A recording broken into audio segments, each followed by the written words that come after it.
Navigation System ng Section 7. So ngayon, natututuruan ko kayo kung paano ako gagawa ng order system gamit lamang ang programming. So, let's go! So sa una, maglalagay tayo ng import java.util scanner, semicolon. Para saan nga ba ito? Ginagamit ito para makapag-input ang user ng data. Babasahin nito ang mga value na itatype ko. Next naman ay ang public class, Jens Matcha Coffee. Dito ang kapalolooban ng ginawa kong program dahil lahat ay dapat may kapaloloobang class. Next naman ay ang public static void main, open parenthesis, string, args, close parenthesis. Bakit nga ba ito ginagawa? Ito ay ang entry point ng program. Kung wala ito ay hindi mag-run ang program.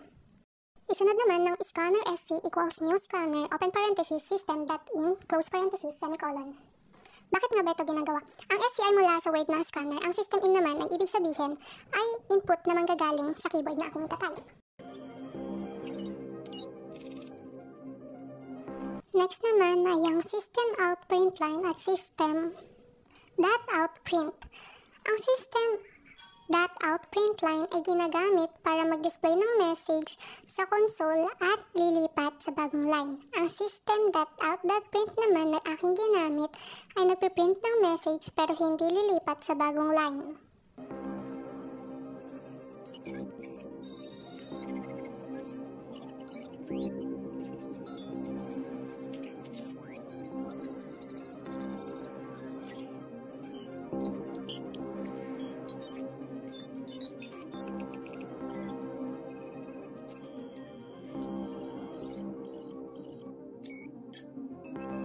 A few moments later.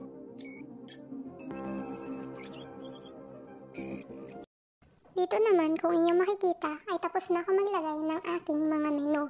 Ngayon naman, dito naman ay ang string name equals scan.nextLine, open and close parenthesis, semicolon. So, gumamit ako ng string para kunin ang buong pangalan ng customer. At ang next line, open and close parenthesis naman, ay ginagamit para makuha ang isang linya ng text.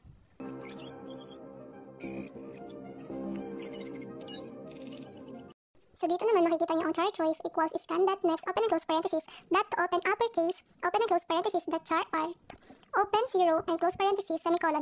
Gumamit ako ng char para i-store ang piniling order from A to L. Scan.next, open and close parenthesis naman ang kukuha ng isang salitang napili ng customer, halimbawa ang napili niya ay ang letter A. Ang to uppercase, open and close parenthesis naman ay ang kumoconvert sa malaking letra para hindi maapektuhan kung lowercase ang in-input ng customer. At ang char at open parenthesis 0 close parenthesis naman ang kukuha lang ay ang unang karakter.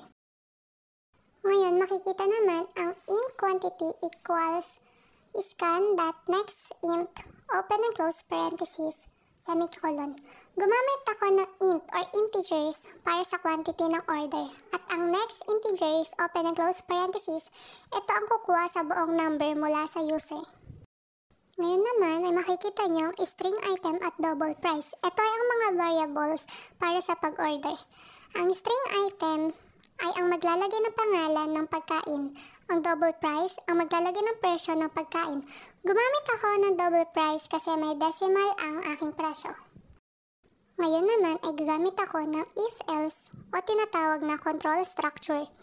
So ginamit ko ang if-else para piliin kung anong pagkain ang napili ng customer base sa kanyang letra.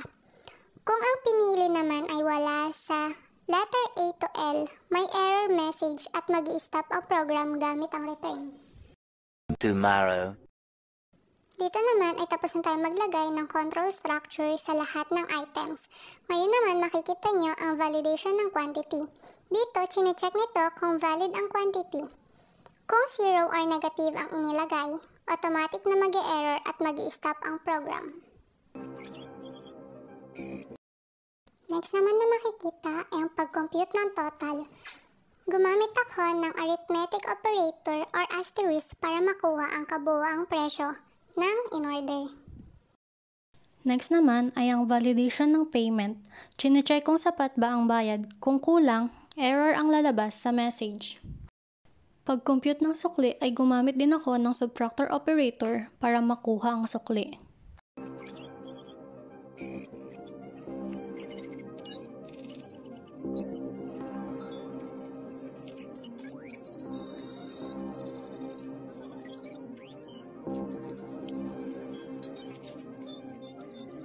Sunod naman ay ang pagprint ng resibo.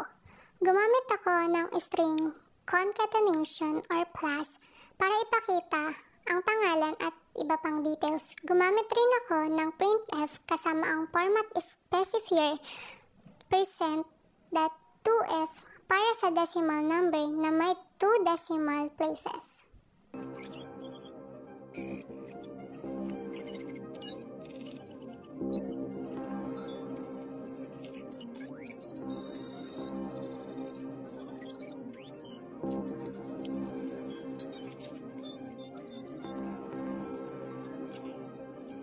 Sa part naman na ito ay isinara ko na ang ating program gamit lamang ang sc.close open and close parentheses.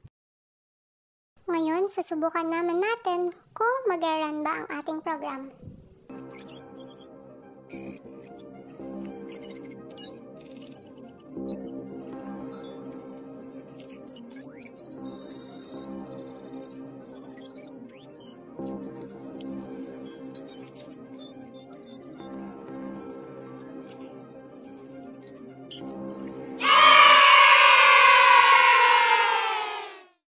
Thank you, everyone! Thank you, Elmar!